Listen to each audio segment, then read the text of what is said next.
Broadcasting from the business capital of the world, this is the Podcast Business News Network.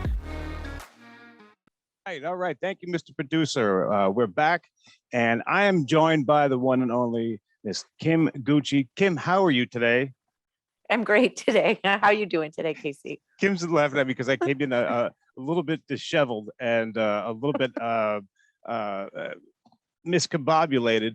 But Kim, you're such a nice person. You were the first person to say, "It's okay, Case. Just I've had one of those days too sometimes." So you must work. You must work awesome with kids. Yeah, because I'm like a child.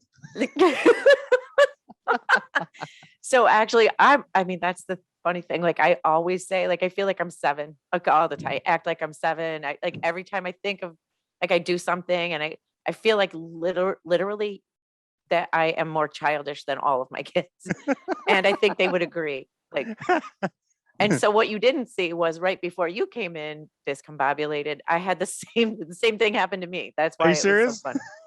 Yes, it's been one of those days. All right, so we're on the same energy there. But before we get to me and you and our miscombobulation, if that's a word, can you kind of refresh the audience a little bit about you and what you do and your business, and then we can get started with your topic today, which is going to be great. Okay, great. So my business is Entrancing Inspirations, and I am a mindset coach, and I help people really just change their lives in a way that will help them maybe shift their focus, attain a goal that they haven't been able to attain, or get out of the way of self-sabotage or something that creates a block. Mm-hmm. And you work with unblocking the trauma can cause a block too, correct? Negative emotions, trauma,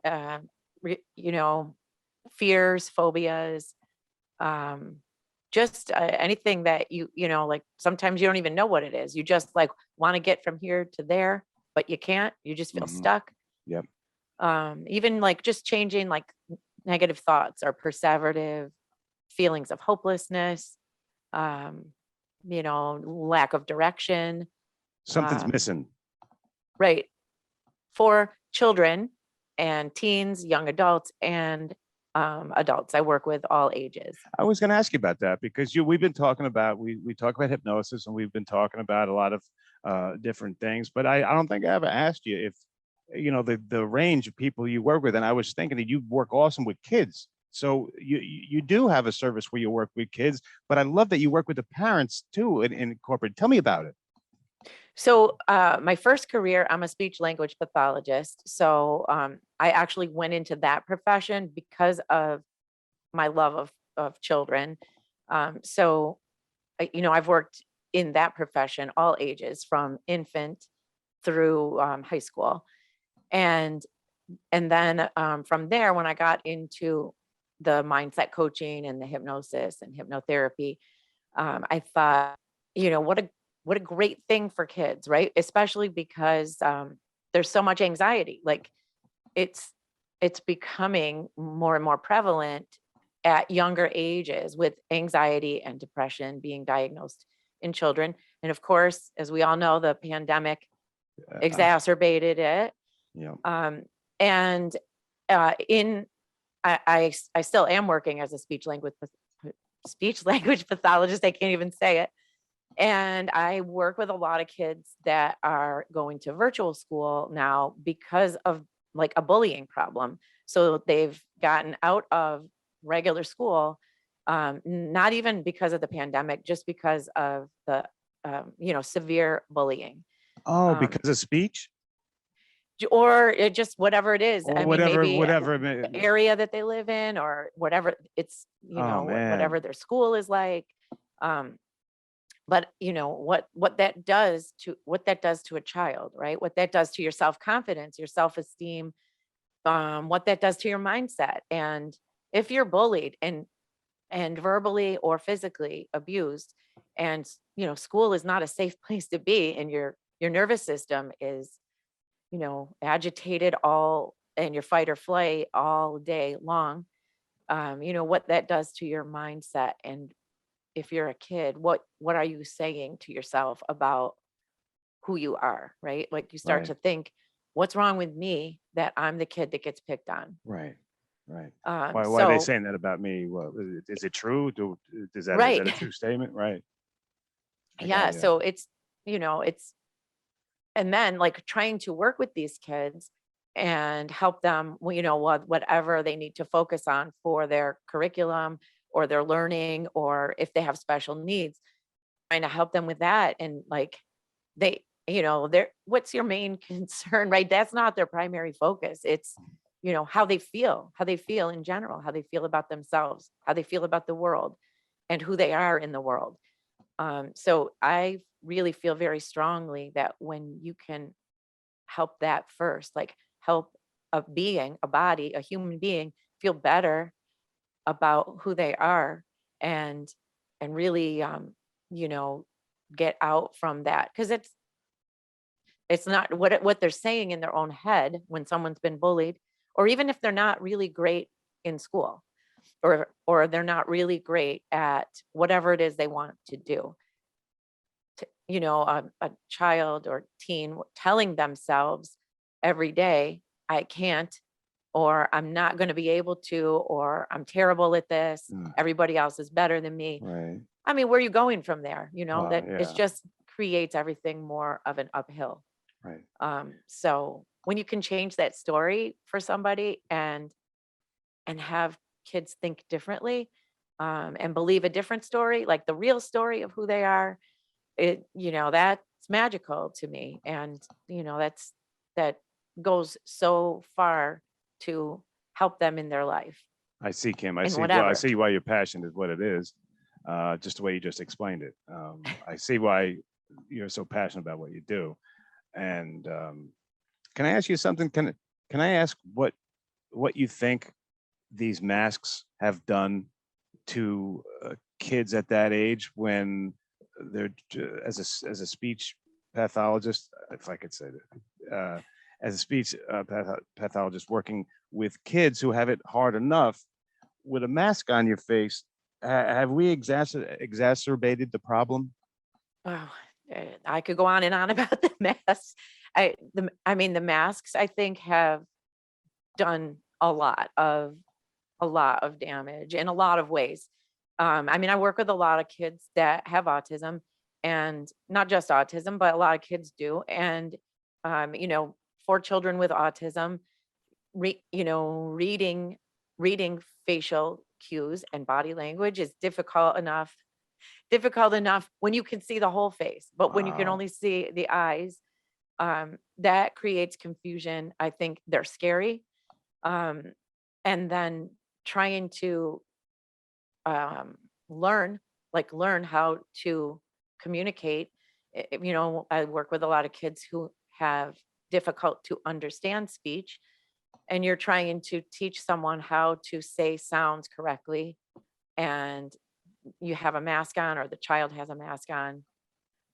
It's impossible, and it doesn't Right. make sense. And it's hard enough as it is at that age, and now you're gonna, you know, basically put, you can only see, you just like you said. I mean, you can't, the body language, the facial expression, not even just reading words, which we do, I guess, right? Do we do that? Like, Well, there's is that so how we much learn? to yeah, I mean, there's so much to communication. It's not just the actual words. It's the energy of communication too. It's the body language, it's the eye movements, it's your facial affect, it's everything. And a lot of these kids now, the little ones even, they'll come in for speech and they're afraid to take their mask off. Like they don't even want to. And so I mean, I can't I just can't imagine. Like, I'm really glad that my kids are older now, because to me that's terrible. Like they're actually scared to take their mask off, and Wow. they're in a speech therapy session. So Is that's that, a lot of anxiety right there when you don't feel comfortable being in the world without your mask. that is that I can only imagine. I know how hard it was, just being a kid, but now when you throw everything else on top of that, But my question, just to know, do we learn how to in language to make a certain sound or to form a certain consonant or something like that? Do we learn by looking at people's mouths? Absolutely. We do. Absolutely. You don't have to be blind for that. We do that as it is. Right. I mean, I mean, some kids can't, right? So like for some children, like if there is a visual impairment, they maybe can't, but it definitely makes it easier. Like when you can watch a speaker's face and learn how the mouth is moving to make certain sounds. In kids who don't watch, who don't look, if their head is down a lot, or if they have a difficult time making eye contact, it's harder to learn how to say sounds, how to talk, and then also how to even respond socially with Mhm. appropriate facial affect that matches the situation. Wow, it's got to be so hard these days. I mean, after 2 years of that, Yeah, at that age, it's got to be real difficult to get them back to what I mean. Have we regressed a couple? We had to have regressed a couple years ago. I mean, they can't be up.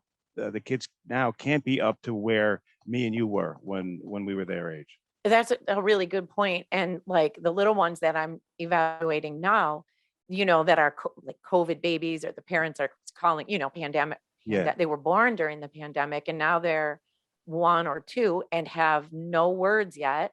Like think of what these kids missed out on. They weren't out in the world. They weren't at play groups. Um, you know, like kids were before the pandemic. They weren't out on the playground. that's huge. They were home alone. And so I do think that there's a lot of delayed speech and language now that has been impacted by being isolated. Now, I'm so glad that you're working with kids.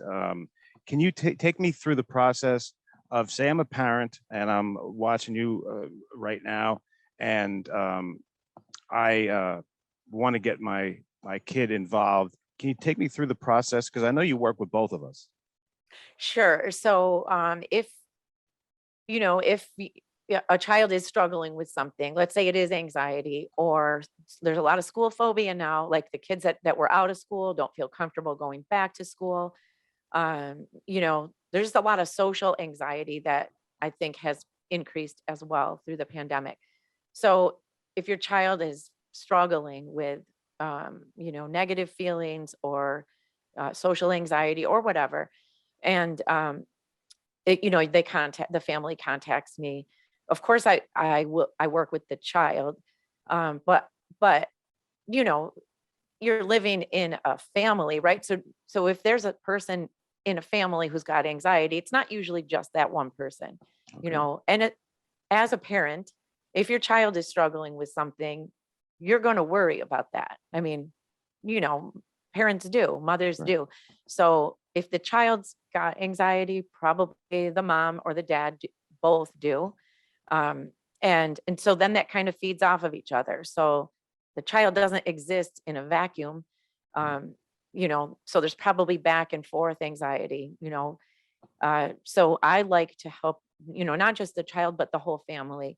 And I do sessions with, depending on the age of the child and what they want. But the first session, for sure, that I have the parent or both in the session together, and we're really just doing a lot of it. That like the exercises are really fun, but just using your imagination, changing your focus, imagining different outcomes, and focusing on, you know, your strengths. So I guess like, a good example of that is I have 4 kids, and my daughters are the younger two. And so I would have kids over at my house a lot, young girls, and you listen to these girls now, right? And they're smart, they're athletic, they're beautiful. But when you're driving them from one point to another and you listen to them talking to each other, you're hearing a lot of body shaming, self bashing, self judgment. Like they're talking about themselves as like, you know, like their body image, like, oh, I look terrible in this. I can't go there. I don't look good. I got, I'm too fat. I'm too this, I'm too that. And I, like, since I've been doing this work and I really tune into that and I'm listening going, wow, these kids are amazing. And all they're focusing on is their weaknesses and what they don't have rather than how great they are, like how smart they are, how funny they are, how athletic they are, just what good friends they are. And like the focus is all wrong. So Should we throw our uh, computers out the window and social social media media? should go. Yeah, absolutely. The phone, social media. I could go on and on about that. I'm with you. But it's a different time now. I mean, I didn't grow up with that stuff, Me but neither. these kids, this is what they have, and so it's not going away. So now they have Right. to navigate that.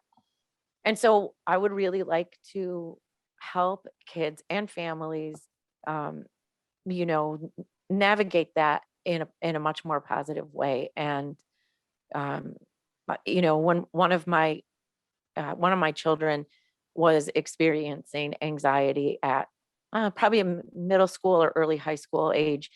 The provider we went to,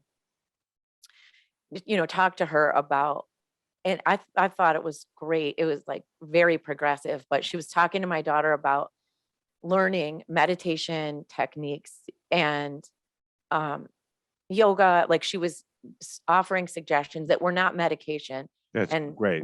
That's of course We're not what going I've to give you a advocated. pill and here you go. You're a drug addict for the rest of your life. I got it. So I right. understand. And those have negative side effects. And I was so thrilled that this provider suggested to my daughter about learning meditation. And my daughter was young. I want to say she was like eighth or ninth grade. And she kind of thought it was crazy. She And, did. she said to me after, I don't want to be one of those people. And I'm like, well, what people, one of those people that has to meditate.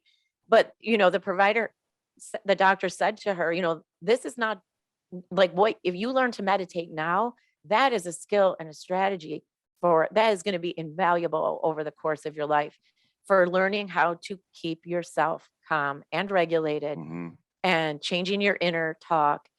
And there's so many great things about meditation, but a lot of people don't know how. It seems unreachable. Like I hear that a lot. Like I should meditate, but I can't.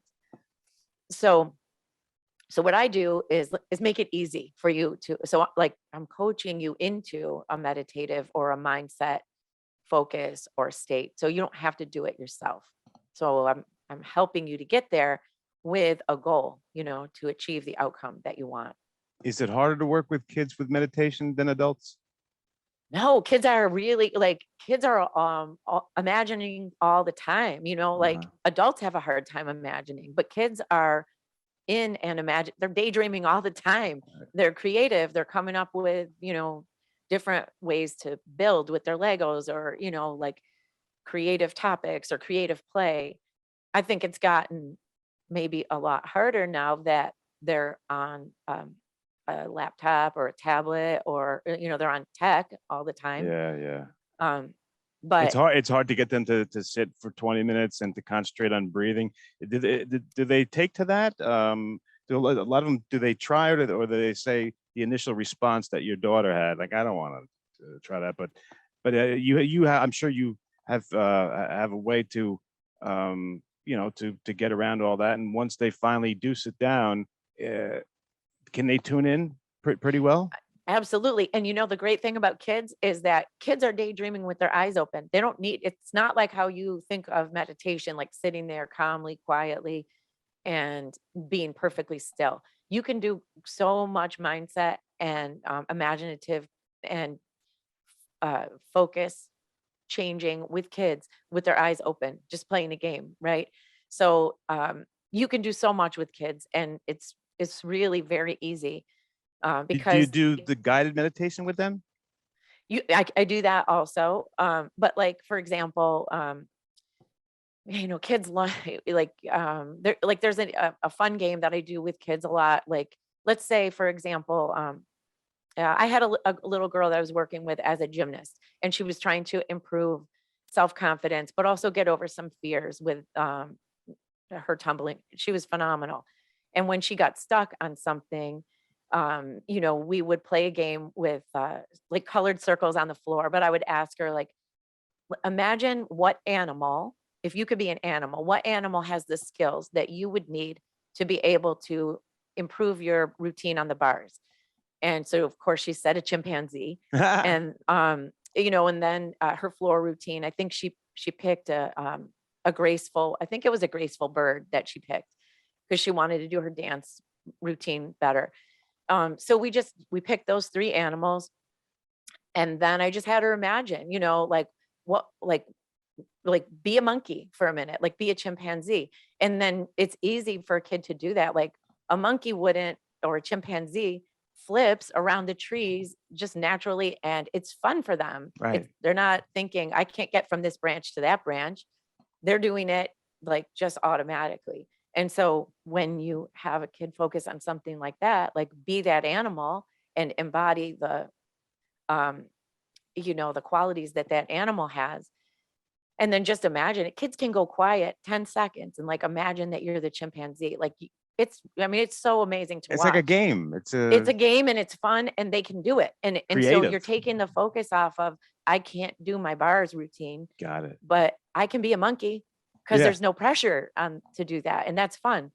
And so then just imagining that, like take the energy of the chimpanzee and how would you transfer that over to your bar routine? Great technique. It works. I mean, it works. It's easy, it's fun, and it works. And there's They so probably many forget great about the things. frustration. They forget about it because now they're playing a game that's fun, and yet it has to do with getting over the problem that they're experiencing. That's a great technique. I assume that that's a go-to. I assume that works all the time.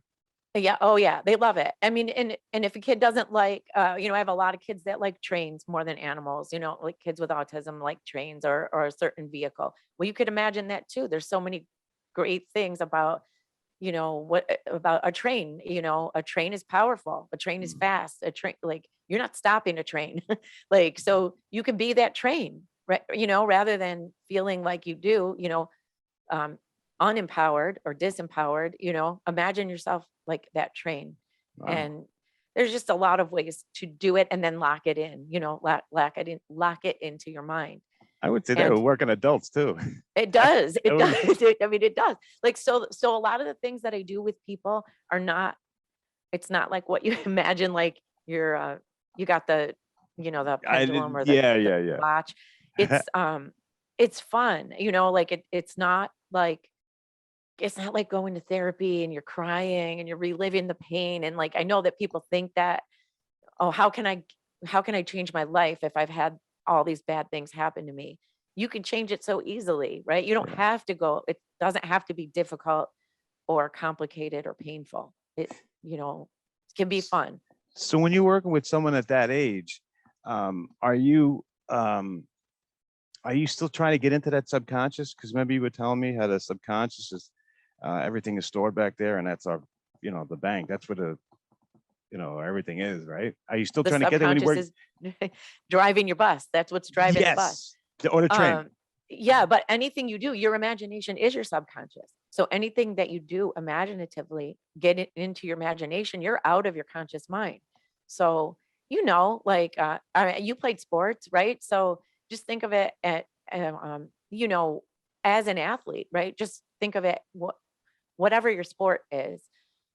y- As soon as you get down on yourself, where are you going from Oh, there? no, You that's know, not a good thing. Yeah, that's bad. Right. I mean, if you're a baseball player or something where it's all the focus is on you as an individual player, uh, and you're at bat, Yeah, if you're in your head in a bad way, that's called a slump.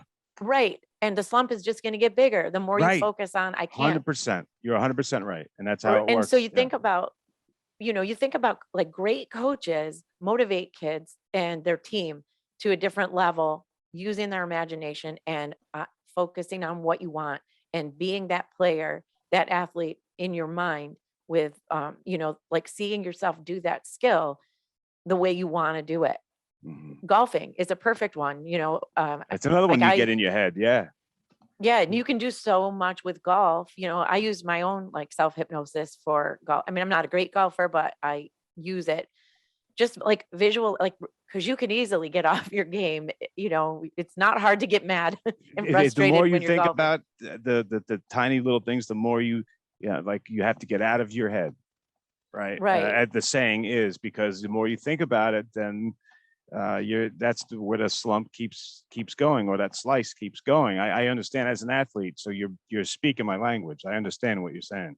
Right. And if you tell yourself, if you can recover, if you make a mistake on the field or make a mistake at whatever your sport is, gymnast, tumbling, whatever it is, if you make a mistake, you have to put it behind you and you got to focus forward.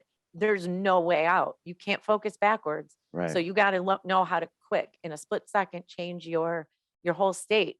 Yeah. You can't get down, you Yeah. got to let it go and just It's hard. It's put a hard to smile on do. your face and go forward. That's the only way out.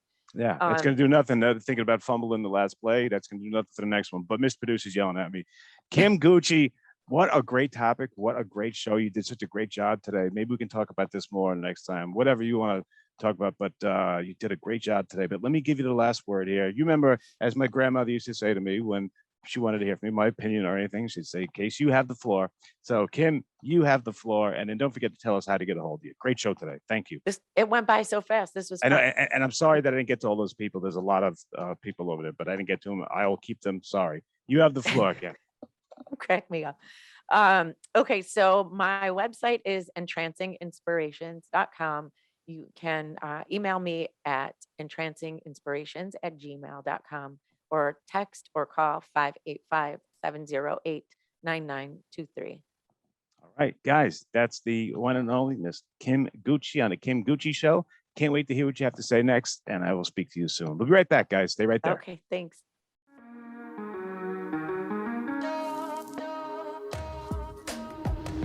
Broadcasting from the business capital of the world, this is the Podcast Business News Network.